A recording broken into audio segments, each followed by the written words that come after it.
Bienvenue sur votre chaîne, Info de l'heure. Avant de commencer la vidéo, n'oubliez pas de vous abonner à notre chaîne, en cliquant sur le petit bouton rouge, situé en bas de votre petit écran, et d'activer également la cloche de notification pour ne pas rater nos prochaines vidéos. Bon visionnage. Sous pression de la junte au pouvoir à Bamako, Paris et ses partenaires européens s'apprêtent à annoncer leur retrait du Mali, tout en préparant les contours du futur dispositif militaire régional français, alors que les groupes djihadistes conservent leur pouvoir de nuisance au Sahel et menacent les pays du Golfe de Guinée. Selon plusieurs sources concordantes, le président français, Emmanuel Macron, doit annoncer mercredi 16 février au soir ou jeudi 17 février un retrait du Mali des forces françaises de l'opération Barkhane, en marge d'un sommet Union européenne-Union africaine prévu à Bruxelles. Symbole d'une Europe de la défense chère au président français, le groupement européen de forces spéciales, Takuba, créé par Paris en 2020 pour partager le fardeau sécuritaire, devrait également quitter le pays et se dissoudre. Le président ivoirien, Alassane Ouattara, a regretté ce retrait attendu, mercredi, estimant que cela créera un vide qui obligera les armées ouest-africaines à être en première ligne dans la lutte contre le djihadisme au Sahel. Le départ de Barkhane et Takuba crée un vide. Nous serons obligés d'acheter des armes, d'avoir une plus grande professionnalisation, mais c'est notre devoir aussi.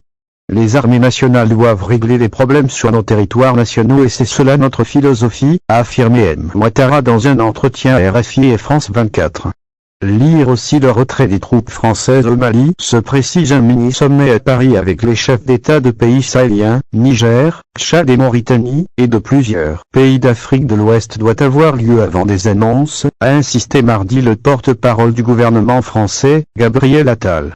Le statu quo n'est pas possible dans un contexte très dégradé au Mali, avec la prise de pouvoir par une junte, le refus d'appliquer un calendrier de retour à l'ordre démocratique, qui avait pourtant été annoncé, et le recours à une milice privée russe, Wagner, réputée proche du Kremlin, a-t-il fait valoir.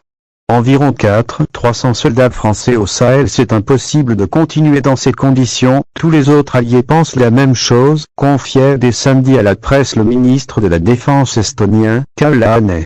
Quelques 25 000 hommes sont actuellement déployés au Sahel, dont environ 300 Français, 400 au Mali dans le cadre de l'opération anti-djihadiste Barkhane, selon l'Élysée. Entravé et vilipendé depuis plusieurs semaines par la junte de Bamako, arrivée au pouvoir au terme de 2 coups d'État, la France a intensément consulté ses alliés pour décider de l'avenir de son action au Mali, après 9 ans de lutte anti-djihadiste ininterrompue, à laquelle elle avait fini par réussir à associer des partenaires européens.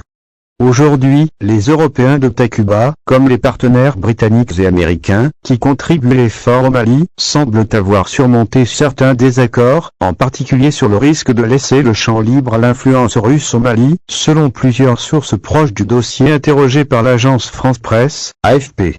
Lire aussi l'article réservé à nos abonnés au Mali, l'erreur centrale de la France a consisté à prétendre favoriser le retour d'un État malien. Ce front uni constitue un impératif politique pour l'Élysée, dans un double souci. Atténuer l'exposition de la France, ex-puissance coloniale, sur fond de sentiments anti-français croissants au Sahel, et éviter une comparaison peu flatteuse avec le départ unilatéral et chaotique des États-Unis en Afghanistan en août 2021.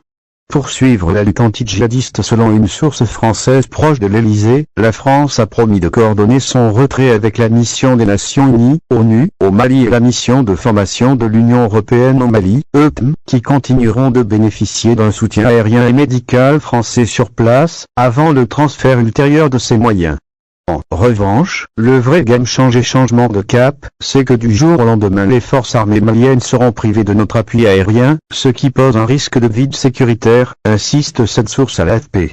En pleine présidence française de l'Union européenne et à 2 mois de l'élection présidentielle française, à laquelle M. Macron va sans doute se représenter, un retrait forcé du Mali, où 48 soldats français ont été tués, 53 au Sahel, constitue un douloureux revers.